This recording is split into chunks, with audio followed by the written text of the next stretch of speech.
दोस्तों, कैसे हैं आप सब? उम्मीद करता हूं आप सब खैरियत से होंगे। मैं हूं सज्जाद हुसैन और आप देख रहे हैं सज्जाद की इल्म। अगर आप पहली बार हमारे चैनल पर आए हैं तो चैनल को सब्सक्राइब जरूर करें और वीडियो को लाइक करना बिल्कुल न भूलें। कहा जाता है कि पहाड़ों के बीच एक ऐसा जिन रहता था जिसकी ताकत का चर्चा सातों समंदरों के पार तक जाता था। मगर उस जिन की असली पहचान उसके खजाने या जादू नहीं थे, बल्कि उसकी 4 बीवियां थी और हर बीवी उसकी जिंदगी का एक अलग राज संभाले हुए थी। 4 बीवियों वाला जिन एक बार की बात है। पहाड़ों के बीच एक सुनसान वादी में एक जिन रहता था। वह बहुत अमीर और ताकतवर था। खजानों से पहली बीवी। यह वह बीवी थी जिसे जिन सबसे ज्यादा चाहता था। वह हमेशा उसके साथ रहती, खूबसूरत कपड़े पहनती और जिन भी अपनी ज्यादातर दौलत और तवज्जो उसी पर लुटा। दूसरी बीवी। यह बीवी हुस्न और जमाल में सबसे आगे थी, जिनको उस पर बहुत फख्र था। वह अक्सर दूसरों को दिखाता जैसे यह उसकी इज्जत और वकार की निशानी हो। तीसरी बीवी। ये बीवी बहुत ज़हीन और बातूनी थी, जिन अक्सर उससे मशवरे करता और मुश्किल हालात में उस पर भरोसा करता, लेकिन दिल से उसे ज्यादा करीब नहीं रखता था। चौथी बीवी। ये बीवी बहुत सादा, कमजोर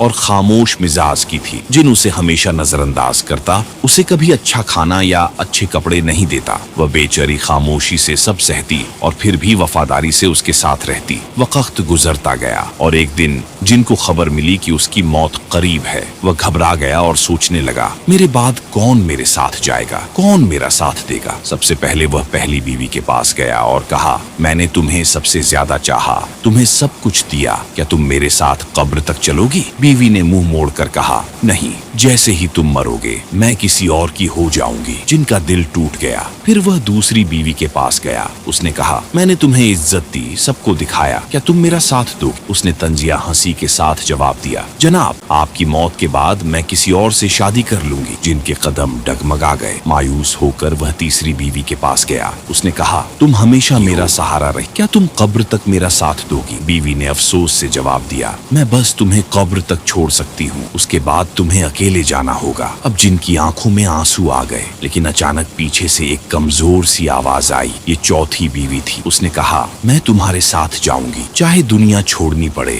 मैं कब्र तक और उसके बाद भी तुम्हारे साथ रहूंगी। जिन रो पड़ा। उसने कहा, काश मैंने अपनी जिंदगी में तुम्हें पहचाना होता, तुम्हें चाहा होता। आज तुम ही मेरी असली साथी निकली हो। इस कहानी का मतलब यह 4 बीवियां दरअसल हमारी जिंदगी की 4 हकीकतें हैं। 1, पहली बीवी चास, हमारा जिस्म, शरीर, जिस पर हम सबसे ज्यादा तवज्जो देते हैं, मगर मौत के बाद यह दूसरों का हो जाता है। 2, दूसरी बीवी हमारी दौलत और जाहा व हशमत, धन दौलत और शोहरत, मौत के बाद ये दूसरों के हाथ लग जाती है। 3, तीसरी बीवी हमारे रिश्तेदार और दोस्त, ये कब्र तक साथ आते हैं फिर वापस लौट जाते हैं। 4, चौथी बीवी औरुश, हमारी नेकियां और आमाल, अच्छे कर्म, जिन्हें हम अक्सर नजरअंदाज करते हैं, मगर असल में यही हमारे साथ कब्र में रहती हैं। नतीजा, असल साथी दौलत या जिस्म नहीं, बल्कि अच्छे कर्म हैं। हमें दुनिया की चमक दमक में भटकने के बजाय आखिरत, आखिरी मंजिल की तैयारी करनी चाहिए। अगर आपको यह कहानी अच्छी लगी हो तो वीडियो को लाइक कीजिए, चैनल को सब्सक्राइब कीजिए और कमेंट्स में यह जरूर लिखिए कि आपके ख्याल में ईमानदारी की सबसे बड़ी ताकत क्या है।